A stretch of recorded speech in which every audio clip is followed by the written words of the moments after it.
Acompañan en la mesa Ana Paula Ordorica y Gabriel Guerra. ¿Cómo están? ¿Qué tal? Muy buenos días, Carlos, Enrique, Gabriel. Gabriel, ¿qué te pareció ayer Donald Trump? Por un lado la visita, por otro lado casi 700 detenidos en una redada. Una desconexión absoluta, Carlos, de la realidad.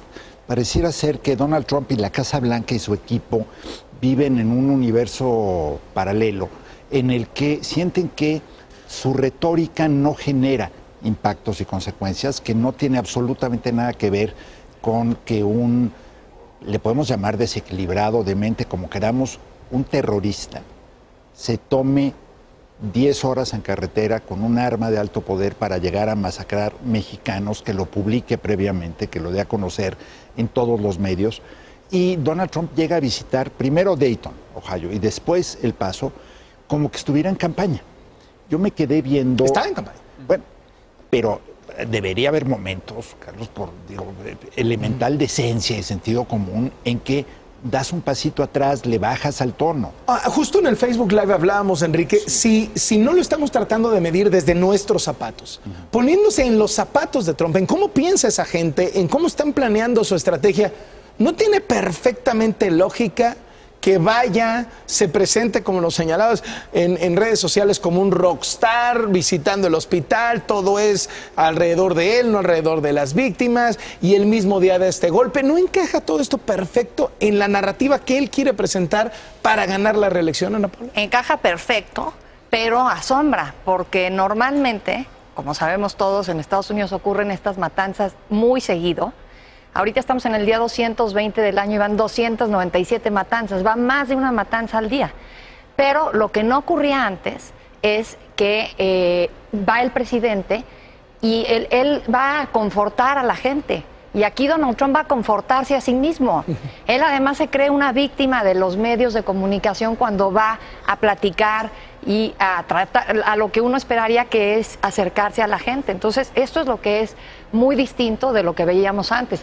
La gente traía o gorras rojas de Make America Great Again, o traía "no eres mi presidente", y esto no ocurría antes en las matanzas. Cuando iba Obama o cuando iba George W. Bush, lo que veía son banderas de Estados Unidos. Ahora, antes de subirse al avión para ir a estas dos visitas, él dice: la migración ilegal es dañina para el país y seguimos con el muro. No cambia un milímetro su discurso, ¿no? No cambia un milímetro. Lo único que cambia ligeramente, Enrique, es su discurso acerca del control de armas, en el que habla vagamente de que se deberían hacer, pues, por lo menos, revisiones elementales de antecedentes.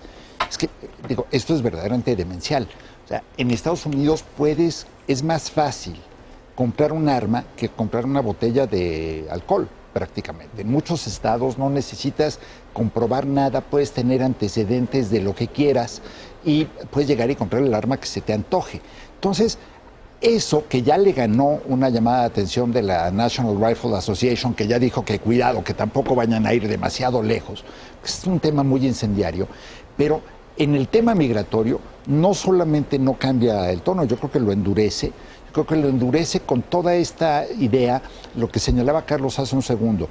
El director de redes sociales de la presidencia de Estados Unidos saca una serie de tweets y dice, así con esas palabras, que lo recibieron los pacientes, los heridos, los familiares como una estrella de rock en los hospitales. ¿A quién se le ocurre decir eso? O sea, si vas a visitar a tu tía enferma al hospital, no dirías eso, mucho menos si vas a visitar a las víctimas o a los familiares de las víctimas de una matanza.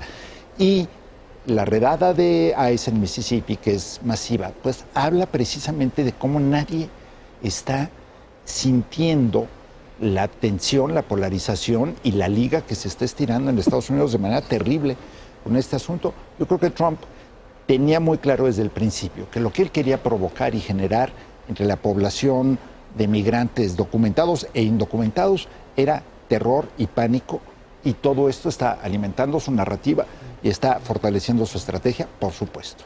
¿Va a ganar Trump la reelección?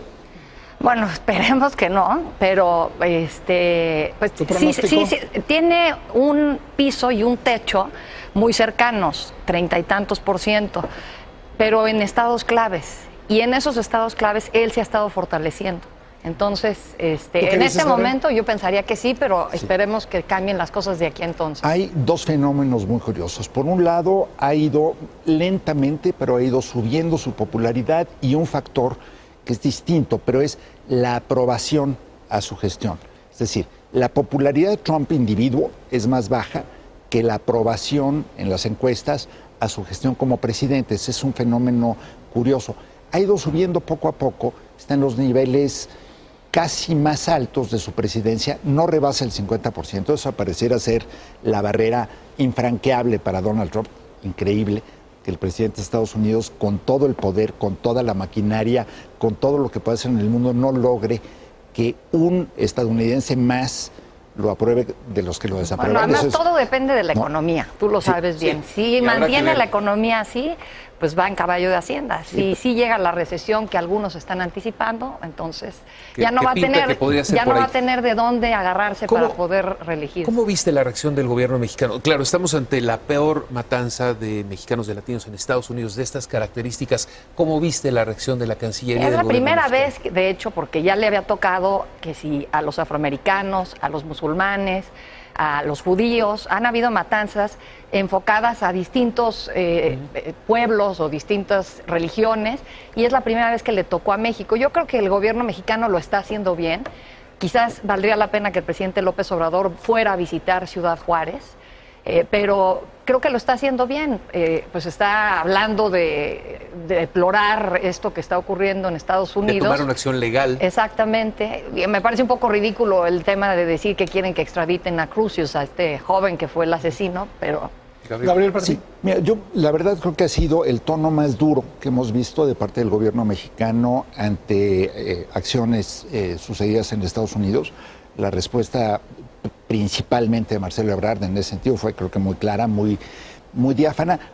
Tiene razón Ana Paula, no hay forma de que lo extraditen, aunque yo no podía dejar de reírme un poco para mis adentros con humor negro, que bueno, el miedo que le ha de haber dado a este hombre, porque sí, la idea para un estadounidense de venirse a una cárcel mexicana no debe ser nada. pero si supieran que nada luego grata. tienen privilegios, Bueno, pero es que eso solamente... Y les dan comida, solamente chefs. si tienes una tarjeta de crédito muy particular, que esas cuentas las dan en otro lado.